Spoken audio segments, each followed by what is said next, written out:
एकादशी व्रतकथा. प्रबोधिनी एकादशी.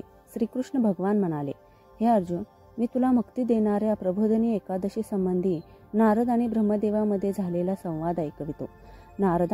एकदा नारद मुनींनी ब्रह्मदेवास विचारले, हे पिता, प्रबोधिनी एकादशीच्या व्रताचे काय फळ असते? आपण कृपा करून हे सर्व मला विस्तारपूर्वक सांगावे. ब्रह्मदेव म्हणाले, हे पुत्रा, ती वस्तू त्रैलोकात मिळणे दुर्लभ आहे. ती वस्तू देखील कार्तिक महिन्याच्या शुक्ल पक्षातील प्रबोधिनी एकादशीचे व्रत केल्याने मिळते. या व्रताच्या प्रभावाने पूर्वजन्मी केलेले अनेक दुष्कर्मे क्षणाभरातच नष्ट होऊन जातात. हे पुत्रा, जे मनुष्य श्रद्धापूर्वक या दिवशी थोडे देखील पुण्य करतात, त्यांचे ते पुण्य पर्वतासमान अटळ होऊन जाते. त्यांचे पितृगण विष्णू लोकात जातात. हे पुत्रा, ब्रह्महत्या वगैरे महान पाप देखील प्रबोधिनी एकादशीच्या रात्री जागरण केल्याने नष्ट होऊन जातात. हे नारदा, मनुष्याने भगवंताच्या प्रसन्नतेसाठी कार्तिक महिन्याच्या प्रबोधिनी एकादशीचे व्रत अवश्य केले पाहिजे.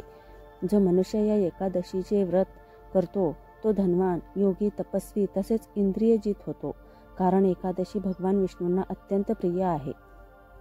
या एकादशीच्या दिवशी जे लोक भगवंताच्या प्राप्तीसाठी दान, तप, हवन, यज्ञ, भगवन नाम जप ही परम यज्ञ आहे.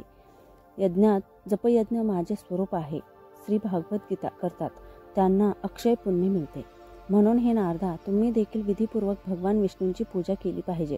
ब्रह्मदेव म्हणाले, हे नारदा, या एकादशीच्या दिवशी मनुष्याने ब्रह्ममुहूर्तावर उठून व्रताचा संकल्प करून आणि पूजा केली पाहिजे. या रात्री भगवंताजवळ भजन, नृत्य, कथा, कीर्तन करीत रात्र व्यतीत केली पाहिजे. प्रबोधिनी एकादशीच्या दिवशी फुले, अगरबत्ती, धूप इत्यादीने भगवंतांची आराधना केली पाहिजे. भगवंताला अर्घ्य दिले पाहिजे. याचे फळ तीर्थ आणि दान इत्यादीपेक्षाही करोडो पट जास्त असते. जे भगवंताची गुलाबाच्या फुलांनी, बकुळ आणि अशोकाच्या फुलांनी, पांढऱ्या व लाल कन्हेरीच्या फुलांनी, दुर्वादलांनी, शमीपत्रांनी, चाफ्याच्या फुलांनी भगवान विष्णूंची पूजा करतात, ते जन्म मरणाच्या चक्रातून मुक्त होतात. अशा प्रकारे रात्री भगवंताची पूजा करून प्रातःकाळी स्नानानंतर भगवंताची प्रार्थना करीत गुरुदेवांची पूजा केली पाहिजे आणि सदाचारी आणि पवित्र ब्राह्मणांना दक्षिणा देऊन आपले व्रत सोडले पाहिजे. जे लोक चातुर्मास व्रतात एखाद्या वस्तूचा त्याग करतात, त्यांनी या दिवसापासून पुन्हा ग्रहण केली पाहिजे. जे लोक प्रबोधिनी एकादशीच्या दिवशी विधीपूर्वक व्रत करतात, त्यांना अनंत सुख मिळते व अखेरीस स्वर्गलोकी जातात. धन्यवाद.